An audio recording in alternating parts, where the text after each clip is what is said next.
Pakistani Aqidah, as if here the people living over here are all are Jahil. Let me explain the thing. I am not talking of the Imams and Khatibs and normally professional preachers who go on annual visits. I am not talking of, or the Peers, most of the Peers carrying out wrong kind of practices on the name of spiritualism.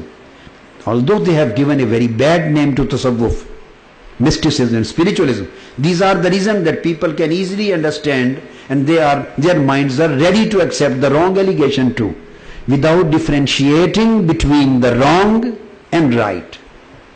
This is the basic problem. Let me explain as far as the knowledge, expansion of knowledge and depth of knowledge is concerned.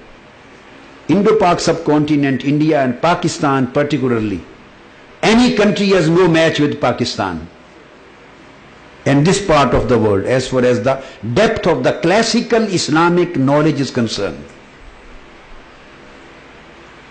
The Arab people, they are superior to the people and ulama from here as far as the language is concerned. They are better in language.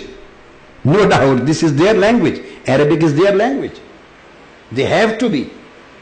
But as far as the analytical knowledge is concerned, derivative knowledge is concerned, deductive knowledge is concerned, exegetical knowledge is concerned, classical knowledge is concerned, traditional knowledge, conventional knowledge, and moreover the rational knowledge, logical knowledge of Quran, of tafsir, of hadith, of usul, of fiqh, each and everything. The non-Arabs were never behind the Arabs, rather their contribution is much, much, much higher and deeper than the Arab world in Islamic history. None of the 6 Aimma of Hadith of Sihah Sittah is from Arab world. None of the 6 Ashabu Sittah, Ashabu Sihah is Arab. Imam Bukhari is not Arab, he belonged to Central Asia. Bukhara from Uzbekistan, he belonged to Central Asian. Imam Muslim, he belonged to Central Asian states near Iran. Imam Tirmizi belonged to Central Asian states near Iran. Imam Abu Dawud were not an Arab, belonged to these states. And Imam Nasai and Imam Ibn Majah, all these 6 Ashabu Sittah were non-Arabs. I am just giving you the thing which I am telling you now. Same has been existing throughout the history, every century of Islamic history. Come to the 4 Imams of fiqh, only 1 out of the 4 is an Arab.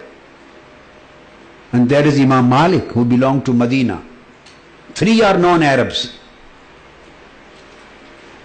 And you know Imam Abu Hanifa, he was unanimously considered and regarded as Al-Imamul Azam by other Imams of fiqh. Imam Shafi'i and other Imams used to say him, he is Al-Imamul Azam. So he was from non-Arab world, belonged to Kufa. Imam Shafi'i was from Egypt. Egypt is in Africa.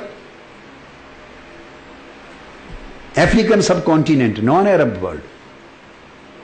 Imam Ahmad bin Hanbal was from Baghdad. Baghdad was a province of Iran. They, at a very later stage, ultimately after the conquest, these countries became the part of Arab world. After expansion.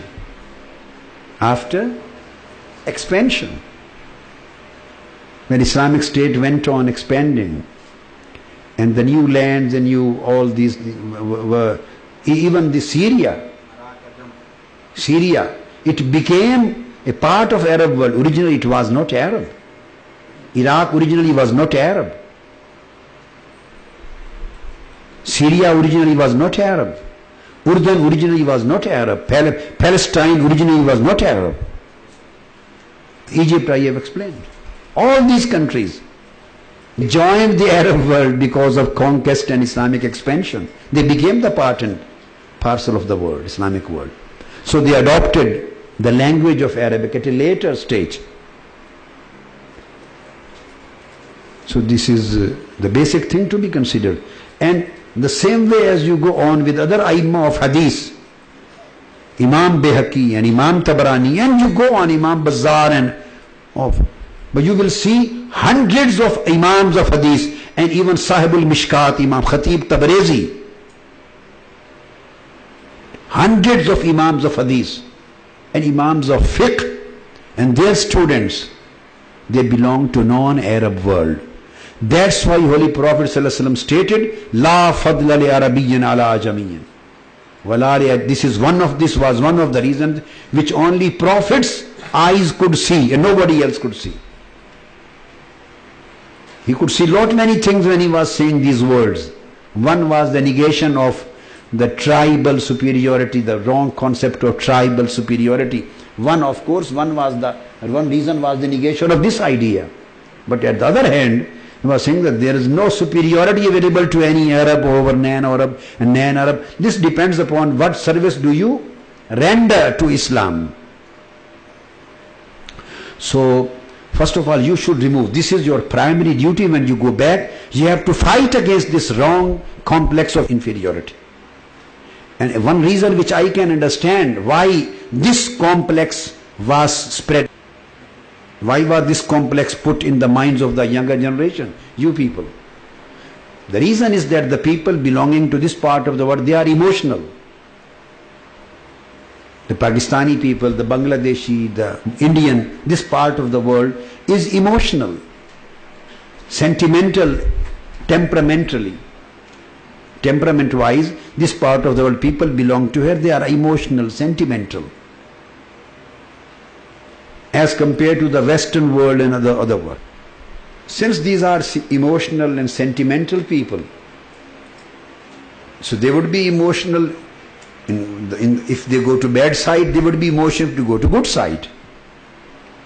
So they are emotional in their attachment with Islam, attachment with Holy Prophet ﷺ, love with Holy Prophet, and they practice. Whenever they start practicing and celebrating their love to Holy Prophet, they celebrate it in a very emotional and very cordial and very sentimental way, which creates quite a good sense of attachment to the people. It gives a good message.